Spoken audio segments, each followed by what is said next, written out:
PH academy. Group 2 mains science and టెక్నాలజీలో unit 1లో మనం ఈరోజు చర్చించుకోబోతున్న అంశం పాలసీస్కి సంబంధించినటువంటి అంశాల్లో నేషనల్ డిజిటల్ కమ్యూనికేషన్ పాలసీ అనే టాపిక్ని మనం డిస్కస్ చేసుకోబోతున్నాం. NDCP లేదా నేషనల్ డిజిటల్ కమ్యూనికేషన్ పాలసీ అనేది అత్యంత ముఖ్యమైనటువంటి పాలసీ. అంటే టెలికాంకి సంబంధించినటువంటి అంశాలతో పాటుగా డిజిటల్ కమ్యూనికేషన్కి సంబంధించినటువంటి అంశాలను క్రోడీకరిస్తూ ఎటువంటి విధానాల ద్వారా డిజిటల్ కమ్యూనికేషన్ సాధించాలనే దాని మీదుగా కేంద్ర ప్రభుత్వం 2018లో ఒక పాలసీని ఏర్పాటు చేసింది. ఆ పాలసీ పేరు నేషనల్ డిజిటల్ కమ్యూనికేషన్ పాలసీ.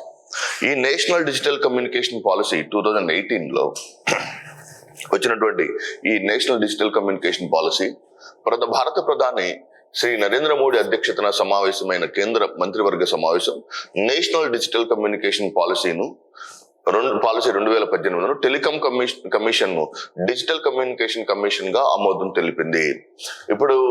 ఎప్పుడైతే ఈ పాలసీ ఆమోదంలోకి వచ్చిందో 2018 తర్వాత ఈ గతంలో టెలికాం కమిషన్ గా ఉన్నటువంటి టెలికాం కమిషన్ లేదా టెలికమ్యూనికేషన్ కమిషన్ ను పూర్తిగా పేరు మార్చి దానికి కొత్తగా డిజిటల్ కమ్యూనికేషన్స్ కమిషన్ గా పేరు మార్చారు.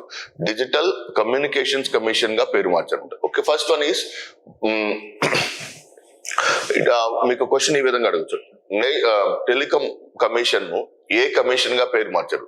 టెలికాం కమిషన్ ను డిజిటల్ కమ్యూనికేషన్స్ కమిషన్ గా పేరు మార్చారు. టెలికాం కమిషన్ ను డిజిటల్ కమ్యూనికేషన్స్ కమిషన్ గా పేరు మార్చారు. ఏ పాలసీ ద్వారా మార్చారు?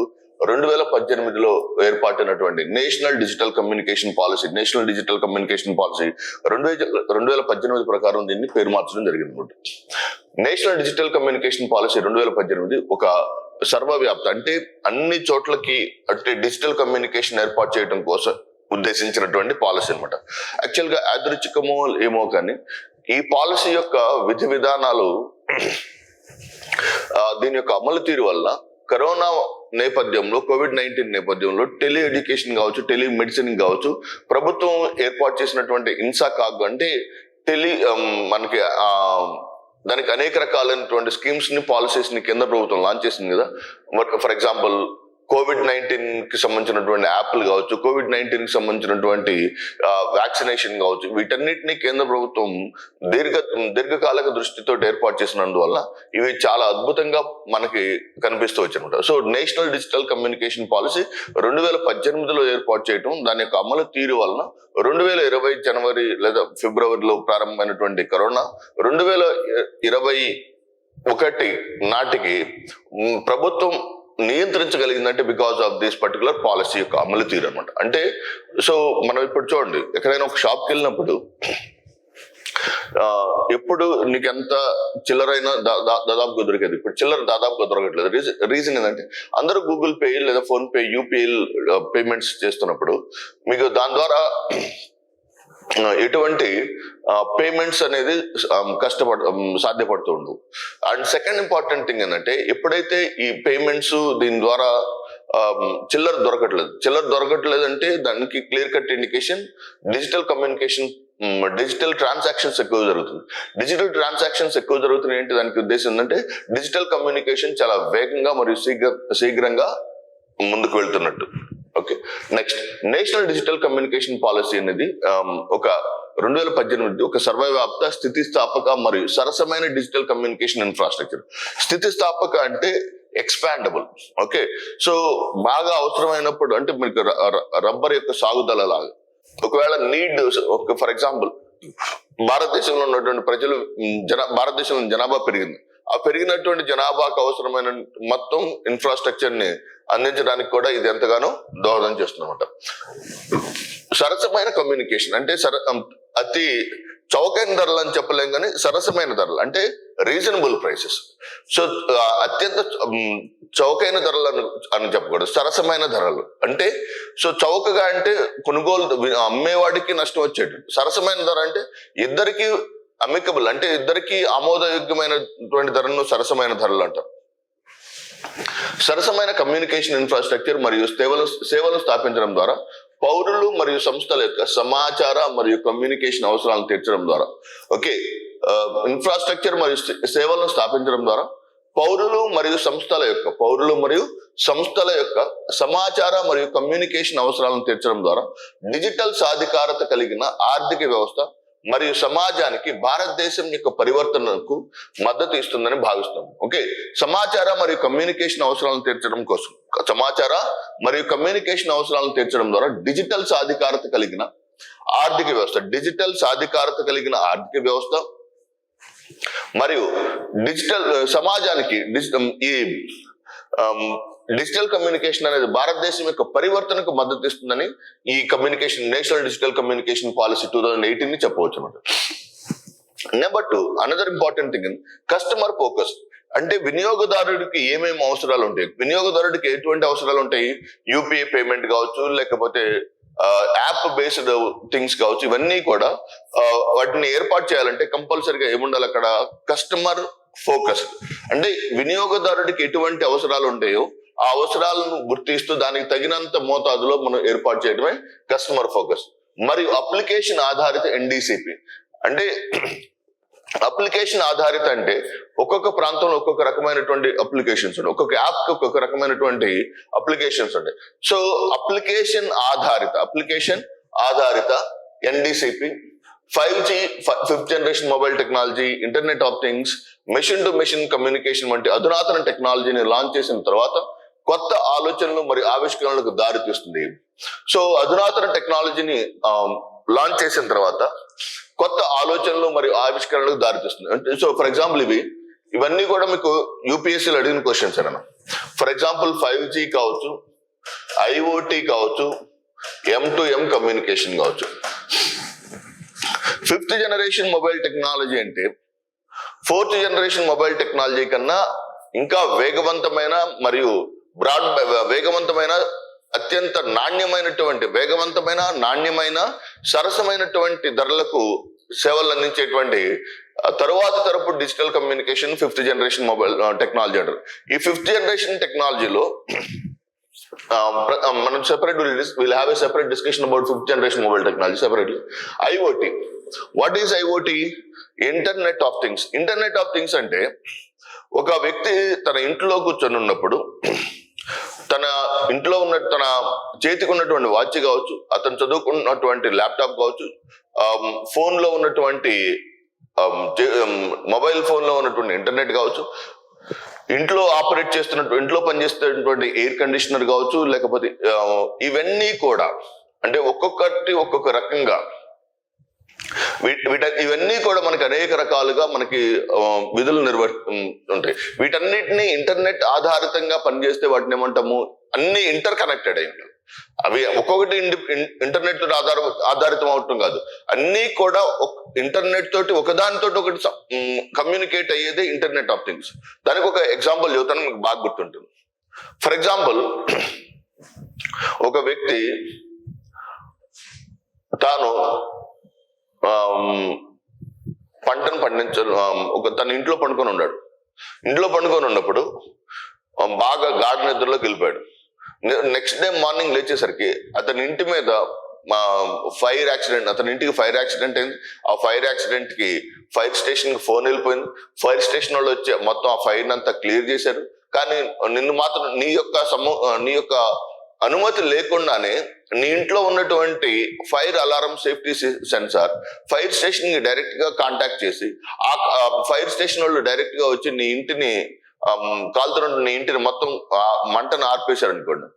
దాన్ని ఇంటర్నెట్ ఆఫ్ థింగ్స్ అని చెప్పొచ్చు. ఫర్ ఎగ్జాంపుల్, ఒక వ్యక్తి ఒక గాఢ నిద్రలో ఉన్నప్పుడు అతనికి బీపీ ఫ్లక్చువేట్ అయింది. అతను ఒక స్మార్ట్ వాచ్ పెట్టుకున్నాడు. స్మార్ట్ వాచ్ లో ఉన్నటువంటి అతని బీపీ ఫ్లక్చువేషన్ చూసి స్మార్ట్ వాచ్ ఎవరికైతే కమ్యూనికేషన్ వెళ్ళాలో వాళ్ళకి కమ్యూనికేషన్ అందించి అతను మరలా తిరిగి హాస్పిటల్కి వెళ్ళి ఆ హాస్పిటల్లో ఉన్నటువంటి పర్సనల్ డాక్టర్ ఇతన్ని అటెండ్ చేసుకుని ఇతన్ని రిసీవ్ చేసుకుని ఇతని ట్రీట్మెంట్ ఇచ్చి, అంటే ఈ మొత్తం ప్రాసెస్ అంతా తన యొక్క అనుమతి లేకుండానే జరుగుతూ వెళ్తున్నాడు. ఇలా అనేక వస్తువులు ఇంటర్నెట్ తోటి అనుసంధానించే దాన్ని ఏమంటారు, ఇంటర్నెట్ ఆఫ్ థింగ్స్ అంటారు. ఇటువంటి మీకు క్వశ్చన్ ఇలాగే వస్తుంటారు. అంటే ఒక పెద్ద పారాగ్రాఫ్ లో ఒక స్టోరీ లాగా చెప్పి ఇటువంటి అంశాలు ఈ క్రింది టెక్నాలజీలు దేనికి సంబంధించినవి, machine to machine communication, 5th generation mobile technology లేదా IoT అని. Let us say M2M communication. What is M2M communication? అంటే machine to machine communication technology. M2M stands for machine to machine communication. Machine to machine communication technology అంటే for example మీరు దాన్ని చాలా simple గా చూడొచ్చు. For example ఒక particular ఏరియాలో machine to machine communication అంటే మనిషితో సంబంధం లేకుండా ఒక ప్రాంతంలో ఉన్నటువంటి మిషన్ పనిచేస్తూ తనకు అవసరమైనటువంటి సందేశాలను పంపిస్తూ ఉంటే దాన్ని మెషిన్ టు మెషిన్ కమ్యూనికేషన్ అంటారు. ఫర్ ఎగ్జాంపుల్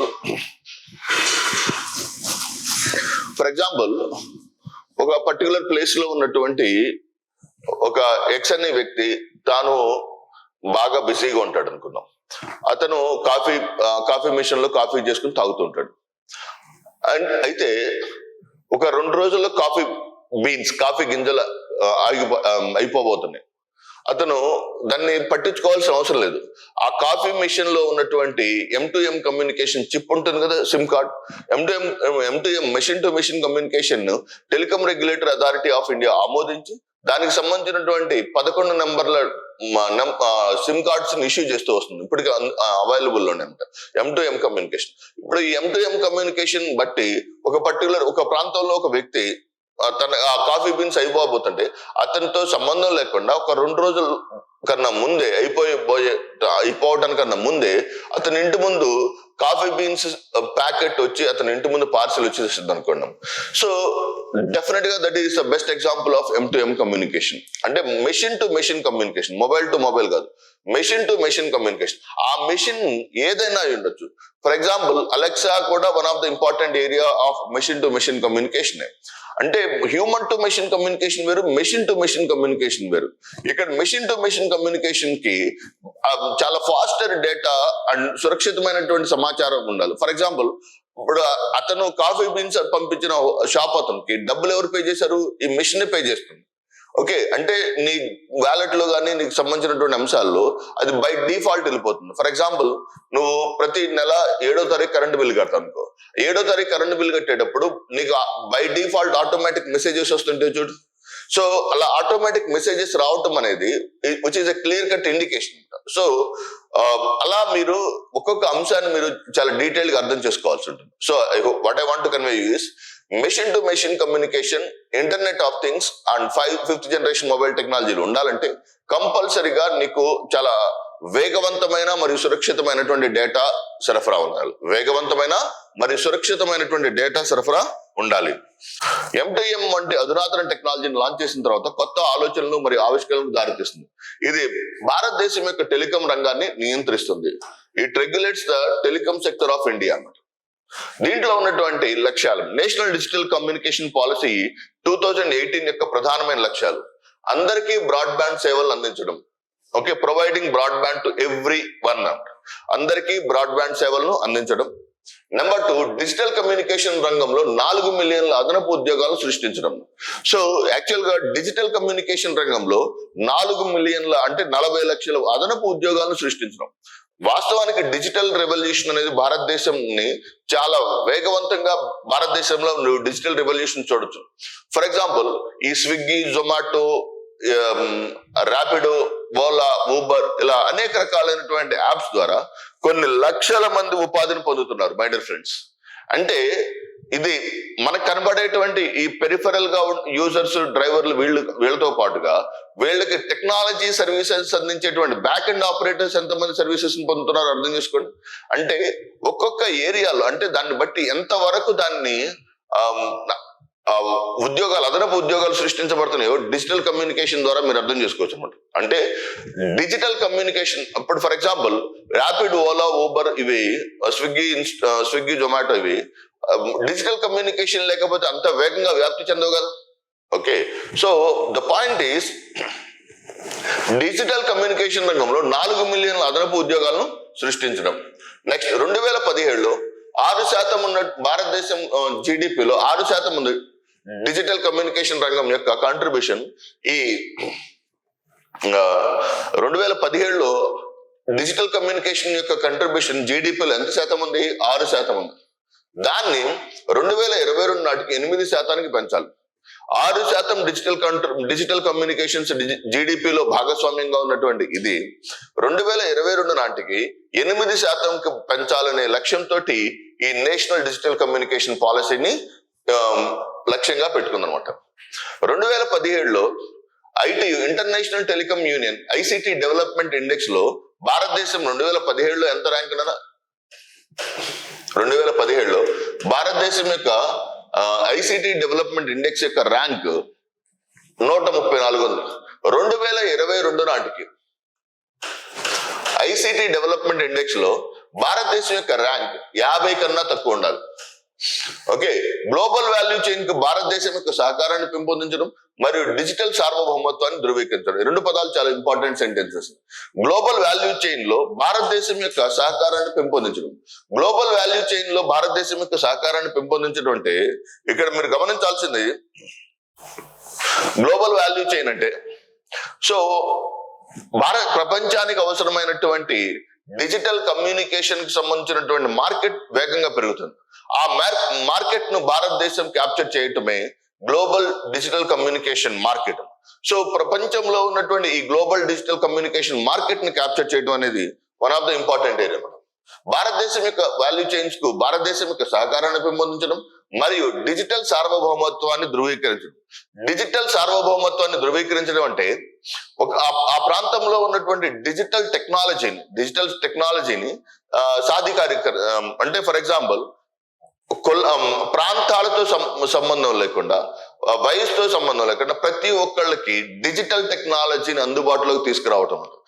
అంటే సార్వభౌమత్వాన్ని పెద్ద పదం ఎందుకు వాడాడు సార్ అంటే, ఫర్ ఎగ్జాంపుల్ గిరిజన తండాలు కావచ్చు, లేదా సుదూర ప్రాంతాల్లో ఉన్నటువంటి గ్రామీణ ప్రాంతాలకి డిజిటల్ కమ్యూనికేషన్ చేర్చడాన్నే సార్వభౌమత్వం అంటారు. అక్కడ ఫర్ ఎగ్జాంపుల్ ఎక్కడో ఒక చిన్న పల్లెటూరు ఉంది, లేకపోతే ఆదిలాబాద్ లో ఉన్నటువంటి ఒక గిరిజన తాండా ఉంది. ఆ ప్రాంతానికి టెలికమ్యూనికేషన్ సేవలు అందించకపోవటం అనేది నష్టాలని లెక్క పెట్టుకోకుండా చేయాల్సినటువంటి పని కదా అక్కడ. నష్టాలు లేకుండా, నష్టం ఉంటుంది డెఫినెట్ గా. ఏదో ఒక పర్టికులర్ ఏరియాలో we can see the losses, కానీ నష్టాలతో సంబంధం లేకుండా ఒక పర్టికులర్ ఏరియాని మనం అక్కడ ప్రజల యొక్క సేవాభావంతో వీటిని చూడాలనేది ఈ నేషనల్ డిజిటల్ కమ్యూనికేషన్ పాలసీ ద్వారా సార్వభౌమత్వాన్ని సాధించడం, డిజిటల్ సార్వభౌమత్వాన్ని సాధించడం. ఈ లక్ష్యాలన్నింటినీ ఎప్పటికి సాధించాలని లక్ష్యం పెట్టుకున్నారు? 2022 నాటికి ఈ లక్ష్యాలను సాధించాలి. నెక్స్ట్, ఈ పాలసీ యొక్క ఫీచర్లను, ఈ పాలసీ యొక్క లక్ష్యం ప్రతి పౌరుడికి 50 Mbps వద్ద యూనివర్సల్ బ్రాడ్బ్యాండ్ కనెక్టివిటీని అందించడం. ఓకే, ఇంతకుముందు మనం చెప్పుకున్నటువంటి అందరికి బ్రాడ్బ్యాండ్ అందించడం, 4 మిలియన్ల అదనపు ఉద్యోగాలు సృష్టించడం, ఇవన్నీ కూడా మనకి గతంలో అవి ప్రాథమిక లక్ష్యాలు, ఇవి స్పెసిఫిక్ లక్ష్యాలు అని చెప్పుకోవచ్చు. ప్రతి భారతదేశంలో ఉన్నటువంటి ప్రతి పౌరుడికి 50 Mbps యూనివర్సల్ బ్రాడ్బ్యాండ్ కనెక్టివిటీని అందించడం, మరియు 2020 నాటికి అన్ని గ్రామ పంచాయతీలకు 1 Gbps మరియు 2022 నాటికి 10 Gbps కనెక్టివిటీని అందించడం. 2020 నాటికి అన్ని గ్రామ పంచాయతీలకు 1 Gbps మరియు 2020 నాటికి గ్రామ పంచాయతీలకు 10 Gbps 2020 నాటికి 1 Gbps, 2022 నాటికి 10 Gbps. ఎవరికిది? పంచాయతీలకు, అంటే పంచాయతీ ఆఫీసులకు ఎందుకు ఇంత ఫాస్టర్ డేటా కన్వర్షన్ అంటే, నీ ధృవీకరణ పత్రాలు కావచ్చు, సర్టిఫికేట్లు కావచ్చు, ఇవన్నీ పొందాలంటే కంపల్సరీగా ఏముండాలి? ఆ పంచాయతీ ఆఫీసులో తప్పనిసరిగా నీకు అక్కడ టెలికమ్యూనికేషన్, డిజిటల్ కమ్యూనికేషన్ ఉండాలంటే ఇంటర్నెట్ ఉండాలి. 2020 నాటికి 1 Gbps ఇంటర్నెట్ ఉండాలి. 2022 నాటికి అన్ని గ్రామ పంచాయతీలకు ఈ 10 Gbps స్పీడ్ ఇంటర్నెట్ ఉండాలి.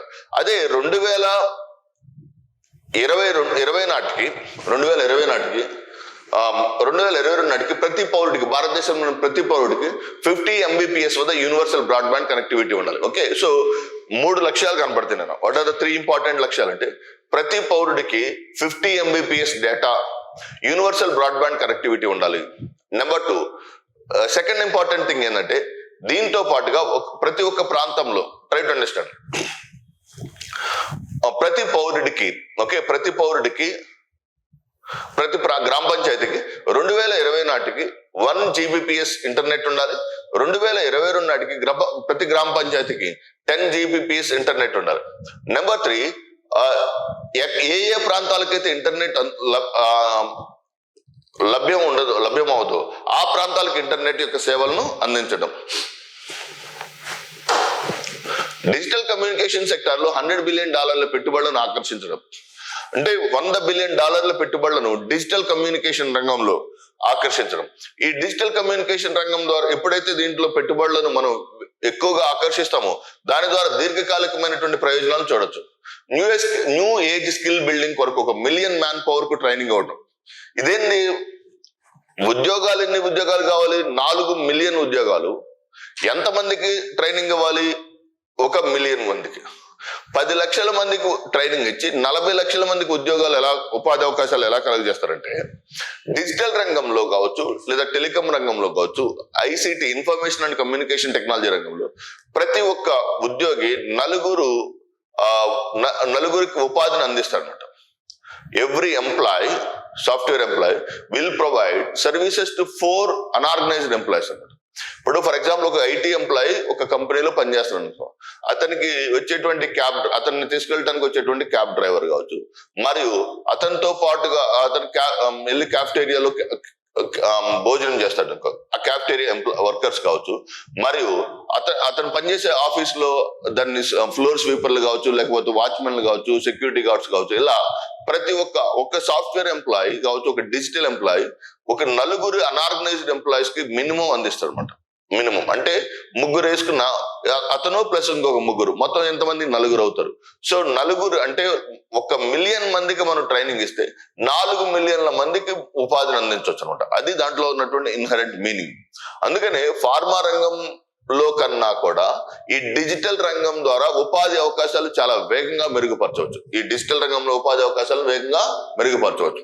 IoT ఇంటర్నెట్ ఆఫ్ థింగ్స్ పర్యావరణ వ్యవస్థను 5 బిలియన్ అనుసంధానిత పరికరాలకు విస్తరించడం, వ్యక్తుల గోప్యత, స్వయం ప్రతిపత్తి మరియు ఎంపికను పరిరక్షించే డిజిటల్ కమ్యూనికేషన్ల కొరకు సమగ్ర డేటా సంరక్షణ పాలనను ఏర్పాటు చేయడం. వ్యక్తుల యొక్క గోప్యత అంటే ఇప్పుడు ఎప్పుడైతే డేటా వేగంగా ట్రాన్స్ఫర్ అవుతుందో, డేటా యొక్క లభ్యత పెరుగుతూ ఉంటుందో, తప్పనిసరిగా అక్కడ ఉండాల్సినటువంటి ఫీచర్ ఏంటంటే వ్యక్తుల యొక్క లభ్యత. సో వ్యక్తుల యొక్క గోప్యత, వ్యక్తుల యొక్క సమాచారానికి సంబంధించినటువంటి అంశాలని కాపాడటం, వ్యక్తుల యొక్క గోప్యత, స్వయం ప్రతిపత్తి మరియు ఎంపికను పరిరక్షించే డిజిటల్ కమ్యూనికేషన్ల కొరకు సమగ్ర డేటా సంరక్షణ పాలనను ఏర్పాటు చేయడం. గ్లోబల్ డిజిటల్ ఎకానమీలో భారతదేశం యొక్క సమర్థవంతమైన భాగస్వామ్యాన్ని సులభతరం చేయడం. గ్లోబల్ డిజిటల్ ఎకానమీలో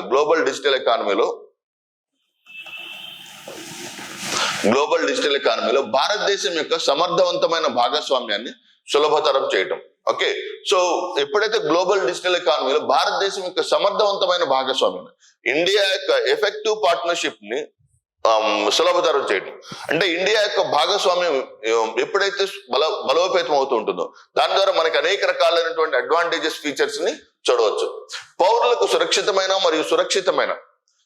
డిజిటల్ కమ్యూనికేషన్ మౌలిక సదుపాయాలు మరియు సేవలకు భరోసా కల్పించడం. పౌరులకు సురక్షితమైన డిజిటల్ కమ్యూనికేషన్స్ మౌలిక సదుపాయాలు మరియు సేవలకు భరోసా కల్పించడం కొరకు తగిన సంస్థాగత యంత్రాంగాల ద్వారా జవాబుదారీతనాన్ని అమలు చేయటం.